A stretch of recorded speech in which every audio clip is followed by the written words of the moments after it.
आज माझ्यासोबत असं काही झालं की ते विसरण्यासारखं नाही. व्लॉग शेवटपर्यंत पहा, सगळं सांगतो. तर रामराम मंडळी, पुन्हा एका नव्या व्लॉगमध्ये तुमचं स्वागत आहे. दिवसाची सुरुवात हनुमान दादाच्या मंदिरातून दर्शन केलं आणि मेडिकलमध्ये आलो. सर्वात आधी ऑर्डर चेक केला आणि बाकीचे काम करून मी मेडिकलच्या बाहेर आलो आणि चिराग होता ध्रुवला खेळवत. मग मी ध्रुवला खेळवलं तर तेवढ्यात चिराग गाणे म्हणायला लागला. आम्हा बाई मी आलो तुझ्या गावी.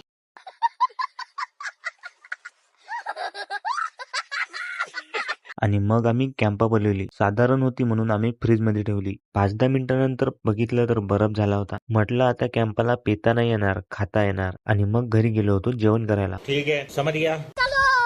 आणि मग मी गेलो पळसगावला. सर्वांना माहितीच आहे तरी मी पुन्हा सांगतो. श्री संत सखुवायचा आज प्रकट दिन होता. दरवर्षीप्रमाणे या वर्षी पण माहोल होता. पळसगाव जायला निघालोच होतो तेवढ्यात मला माझ्या मित्रांचे दर्शन झाले. मी तिथे पोचलो आणि बघतो तर सगळीकडे लोकच लोक होते. एवढी गर्दी होती की विचारू नका. सगळे लोक चालत तर होते पण स्लो मोशन मध्ये. आणि मोठे भाऊ भेटले, भाऊला ब्लॉग मध्ये घेऊन घेतलं. आणि एका घरावर एक डॉग उभा होता. मला वाटलं तो गर्दी पाहून खाली नाही आला. वरूनच भाऊनी दर्शन केलं. आणि तुमचं पण लक्ष गेलं का याच्याकडे मला कॉमेंट मध्ये सांगा. तेवढ्यातच मोठे भाऊ भेटले, त्यांना सुद्धा ब्लॉग मध्ये घेऊन घेतलं. आणि दर्शन करायला जाता जाता एक गोष्ट लक्षात आली आणि ती म्हणजे प्रत्येक गल्लीमध्ये लाइटिंग लावून होती. पण खरं सांगायचं तर या लाइटिंगमुळे अजून जास्त माहोल हेवी वाटत होता. आणि असा माहोल प्रत्येक ठिकाणी असायला पाहिजे. पण खोटं नाही सांगत, आज पळसगाव मधला हा वाईब बघून मन खूप फ्रेश झालं. मी तर दर्शन केलं, तुम्ही पण करून घ्या. आणि मग महाप्रसादाचा लाभ घेतला. आणि मित्रांनो, गर्दी पाहूनच विचार करा माहोल काय असेल. आणि टिफिन पण घेऊन घेतला.